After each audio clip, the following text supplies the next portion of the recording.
कहानी की शुरुआत में हम ट्रेविस नाम के लड़के को देख पाते हैं जो कि होटल में रूम की बुकिंग करवा रहा था। वो रूम में जाता है तभी वहां से पहले से रहने वाले लोग बैग्स को पैक कर चेकआउट करने वाले थे, जिसमें लड़के का नाम विक्टर और लड़की का नाम एनका होता है।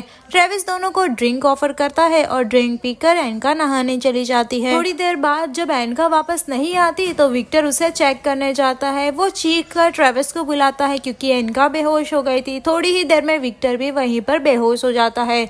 वहां पर कुछ लोग आते हैं और उसे उठाकर वहां से ले जाते हैं।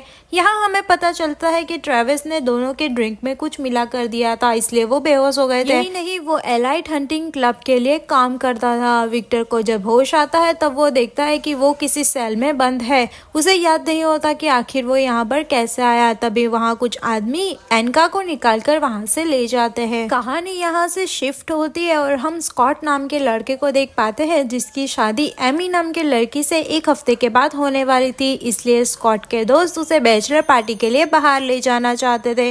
वो लोग लास वेगस जाते हैं जहाँ उनके बाकी के दोस्त भी उन्हें मिल जाते हैं। यहाँ पर क्लब में उन्हें दो लड़कियां कैंड्रिया और निक्की मिलती है। ये दोनों लड़कियां उन्हें बाहर क्लब के लिए इनवाइट करती है। ये जगह सिटी से बहुत दूर होती है, इसलिए ये लोग कैब बुक कर वहाँ चले जाते हैं। वहाँ पहुँचते वो देखते हैं कि ये जगह बहुत ही सुनसान थी, वहाँ कोई भी मौजूद नहीं था। स्कॉट को उसकी फियांसी एमी का कॉल आता है और वो उससे बात करने लगता है। तभी उसके दोस्त आगे बढ़ चुके थे। जब एमी से बात करने के बाद स्कॉट ढूंढता है उन्हें, लेकिन उसे कोई भी नहीं नजर आता। तभी पीछे से कोई आकर उसका कपड़े से मुंह दबाकर उसे व्हीलचेयर पर बिठाकर कहीं ले जाते हैं। उसके मुंह में पाइप डालकर लिक्विड डाल रहे थे। स्कॉट बहुत ही डर जाता है, लेकिन तभी हमें पता चलता है कि ये उसके दोस्त ही सब कर रहे थे और ये एक प्रैंक था। और अब ये सब लोग पार्टी करने लगते हैं। स्कॉट को लेकर केंद्रा वहाँ से चली जाती है। सारे दोस्त पार्टी कर रहे थे, लेकिन कोई भी जस्टिन को नहीं पूछ रहा था, इसलिए निक्की जस्टिन को अपना कार्ड देकर वहाँ से चली जाती है। अचानक स्कॉट की तबीयत खराब होने लगती है, इसलिए वो क्लब से बाहर आ जाता है। लेकिन वो देखता है कि वहाँ की कैब का ड्राइवर अभी भी मौजूद था। वो क्लब के अंदर जाने की कोशिश करता है, लेकिन दरवाजा लॉक था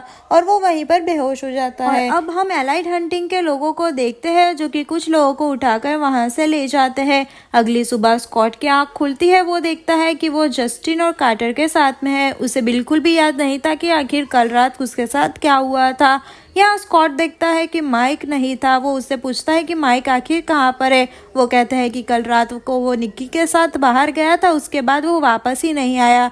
स्कॉट उसे कॉल लगाता है, लेकिन उसका कॉल नहीं जा रहा था, इसलिए वो लोग सोचते हैं कि शायद वो जल्दी ही वापस आ जाएगा। यहाँ हम माइक को देखते हैं जो कि एलाइट हंटिंग वालों के कब्जे में आ चुका था और अभी एक सेल में बंद था। तभी वहाँ पर दो लोग आते हैं और उसे उठाकर वहाँ से ले जाते हैं और एक चेयर पर बांध देते हैं।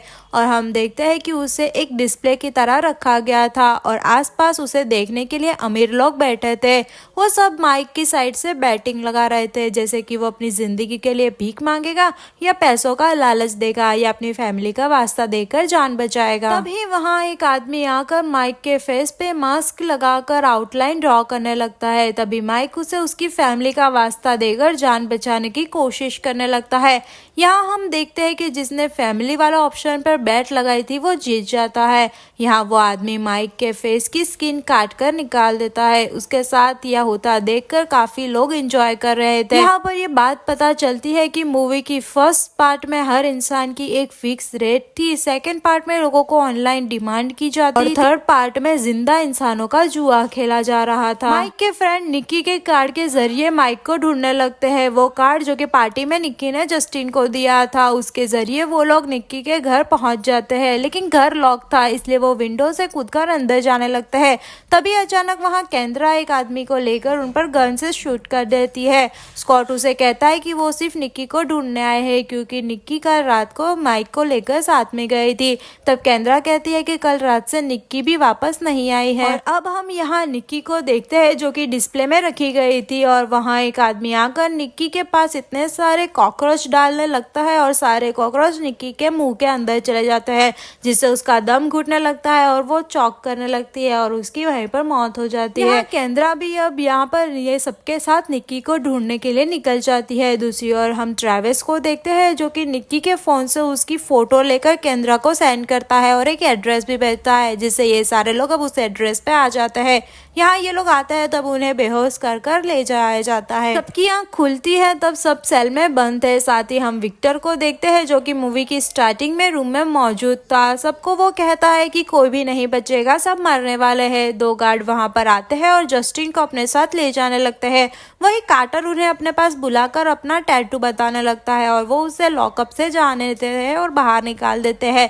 मतलब कि कार्टर भी अब हंटिंग क्लब का मेंबर था। स्कॉट को कुछ भी समझ नहीं आ रहा था। यहाँ पर हम देखते हैं कि जस्टिन को भी डिस्प्ले में रखा गया है और कार्टर भी वहां पर ही बैठा हुआ था। इस बार जस्टिन के पास क्रीपी मास्क पहनकर एक लड़की आती है। वो जस्टिन पर तीर से वार करने लगती है। वो इतने तीर के वार करती है कि जस्टिन अर्धमरा हो जाता है और लास्ट में वो उसके मुंह से आर पार तीर कर देती है। अब इनका मेन इवेंट शुरू होता है जिसमें वो लोग स्कॉट को तैयार कर मेन डिस्प्ले में बिठा देते हैं। वहीं पर उसे मारने और कोई नहीं, कार्टर उसका बेस्ट फ्रेंड ही आता है। वो स्कॉट को कहता है कि ये सब उसी ने प्लान किया था क्योंकि वो एमी को पसंद करता था। वो ये नहीं चाहता था कि स्कॉट उसके शादी करे। वो स्कॉट के मारने के बाद एमी को दिलासा देगा और कुछ समय के बाद वो अपने दिल की बात उसे कह देगा।